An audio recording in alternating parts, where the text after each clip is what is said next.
bueno, afectar la meva salut mental no, però sí que a vegades estàs en entorns d'estrès o de que podries sentir-te angoixat. A ver, un poquito, pero porque estudio a la vez, entonces es mucho cargo. A vegades sí. L'any passat quan estava a Batxi sí que és veritat que ho portava pitjor. No diria que tan greu, però sí que va haver-hi un moment on jo ja vaig considerar que em vaig cremar i sí que és cert que em va inclús un dia em va arribar a agafar inclús una mica una crisi nerviosa. La precarietat laboral afecta a tota la població. Quan som joves, perquè també he sigut jove, doncs quan acabes una formació professional, una formació universitària, tens una il·lusió per entrar en el món laboral, perquè el món laboral bàsicament el que fa és permetre que puguis viure d'una manera adequada.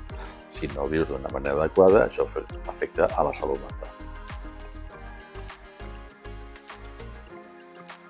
Sí, pot afectar la teva vida personal amb les relacions amb amics o amb la parella o amb les familiars. La veritat és que ho compaginava bastant bé fins que ja vaig començar potser època més d'exàmens finals, selectivitat. Allà sí que ja vaig haver de deixar feina perquè ja potser em costava sobretot portar tot aquest tema. La feina, si ens rematem al Karl Marx, és un intercanvi de tu tens feina i jo tinc força del treball, que és un intercanvi.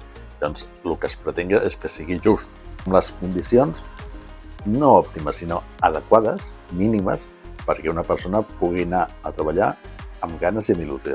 De fet, la feina és, a part d'un mitjà per guanyar diners, és un mitjà d'autorealització.